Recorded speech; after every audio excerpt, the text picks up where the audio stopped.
Maraba zuwa sashen kishin kai. Sunan babinmu na yau, asusu, kuma ya kunshi labari ne akan wani matashi wanda baya da aikin yi sai bacci da nadannan waya sai ya zama majalisa. Wannan matashi samsam baya martaba lokaci, ballantana ya ci moriyarsa. Hakan ya sa baban wannan matashi ya kasance baya jin daɗi. Yayi da wannan matashi akan ya canza wannan ɗabi'a tasa, amma abin ya ci tira. Wata rana shi mahaifin wannan matashi suna tare da shi nasa mahaifin sai yake kokawa yake cewa, malam, sha'anin yaron waje na yana damuwa. Yaron nan ya kai shiga 20 rayuwa. Yaron nan baya amfani da lokacin shi, kasancewa baya amfani da lokacin shi yadda ya dace. Kullum yaron nan idan ina mai bayani akan shi ana rayuwa, ya ce shi yana ji a cikin shi zai zama shaƙin wani mai kuɗi kuma sananne a cikin duniyar nan.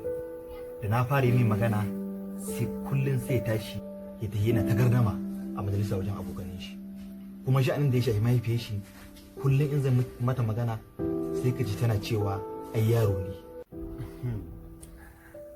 To idan shi yaro ne, kai lokacin da nema aure sai in ce kai jariri ne kenan. A lokacin da nema aure kana da shekaru 20. Shin yanzu fa ka zauna da matar taka ba? Tun lokacin da nema aure kuke zaune da matarka. Bai shigo tsakani ba. Kuma idan shi yana da laifi, ai kai ma kana da laifi. Shi ice tun yana ɗanye ake lankwasa shi.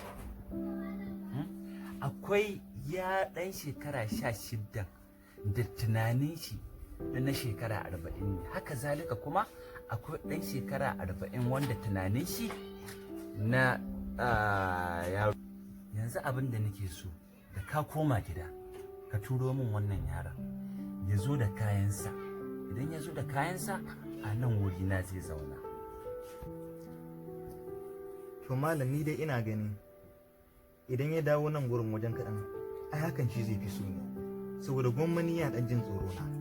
Amma kai yadda yake ganin kai kaka ne, idan ya dawo wajen ka abubuwan sun fi yawa, saboda nan ma akwai yara daidai da shekarun shi.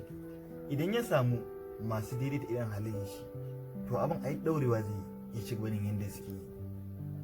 Kai fa yanzu ka ce min fa yaron nan ba yaro ba ne. Shin ko an faɗa maka cewa kai yadda kake mai ni haka zan ɗora mai? Ba haka zan mai ba, domin kuwa shi yaro tsoro ake bashi, shi kuma babba tsoro ake ba tunanin shi. saboda haka wannan mahaifi ya bi umarnin mahaifinsa ya turo wannan matashi zuwa ga gidan kakansa. Kakan ya bashi ya miƙe kafa ya ci gaba da rayuwarsa yadda ya saba, sai da ya gama sakewa bayan sati 2 sun haɗu sun gaisa kenan. Sai kakan ya ce, ba dan na kana ujila ba, da na baka labarin wani asusu wanda a kowace rana ake sa maka naira 86,400 kuma naka ne kai kadai. A'a, kaka kai ne kake da asusun ko kuma wa? Kowa ma yana da shi, kai ma kana da shi. To ani kaka ban bude asusu da wanda banki ba ne. Ai kowa bude masa ake, ba shi yake budewa da kansa ba. Kenan kana nufin ina da wannan asusun kuma kullum ana samun wannan kuɗin? Shakka ba, amma yanzu abin da nake so da kai, ka je ka yi butilarka da daddare an ka zo sai ka tuna min sai an maka bayani. matashi da ya ji batu na kuɗi ya yi nashin duniyan nan kakan nan ya bashi bayani akan wani al'amari. Fir kakan ya ƙi ya ce masa dole sai da ya zo same shi daga baya ya tuna masa. Da dare ya yi wannan matashi ya zo ya samu kakan ya yi masa tuni. Kakan ya sake ce masa, Yaro, gadon bayana yanzu ni ciwo yake mu, amma na sha magani. Ka je gobe da safe ka dawo. hallau dai yaro ya yi naci. Kaka ya tubure ya ce masa a'a sai dai washe gari. Kashe gari na yi wannan matashi ya sake zuwa ya tirke kakan. Sai kakan ya sake ce masa, Kai kuwa ai ba safiya na ce maka lublub ba. Ka bari yanzu zan je gona ta. Idan na dawo sai mu yi magana. haka ne kakan ya yi ta jawa yaron nan hankali, sai da yaron ya kagu sosai. Kakan ya tabbatar da cewa zai bashi hankalinsa 100%, sai ya zaunar da shi. To, kamar yadda na faɗi maka, wannan asusu ne wanda kowa da kowa yake da shi, kuma ake sama kowa naira naira 86,000 da naira 100. To amma kuma wani hanzari ba gudu ba da nake so ka sani shi ne wannan 86,400 da ake samu kowa tabbas a ranar mutum yake ƙara da su. Kuma kashe gari za a ƙara sama wannan kuɗi su ma idan baka yi amfani da su ranar ba za su ƙara lalacewa haka za su yi ta tafiya. Kakansi wallahi tallahi ban san da wannan magana asusu ba. Amma kakansi tsakanin Allah da gaske kake yi. Yaro wallahi tallahi da gaske nake ba.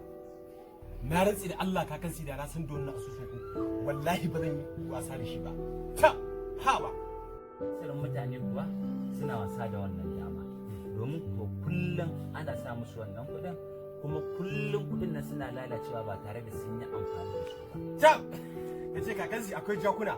To in ba jaki ba waye zai wasa da irin wannan dama. Haka ni yanzu kakansi kawai abu ɗaya zaka min ka faɗa min wani banki ne kuma ina bankin yake yau yan nan zan je in saka muna. Wannan banki sunan shi lokaci sannan yana tattare da rayuwarka sannan naira 86,400 su ne iya adadin daƙiƙun da kake da su a kowace rana kuma kowace daƙiƙa idan ta tafi ba tare da ka amfani ta ba ta tafi a banza. Kai da kanka ka ce duk wanda bai amfani da wannan dama ba tu lakkeken jaki ne. To in ce dai ka yi karin kumallo da harawa mai kyau.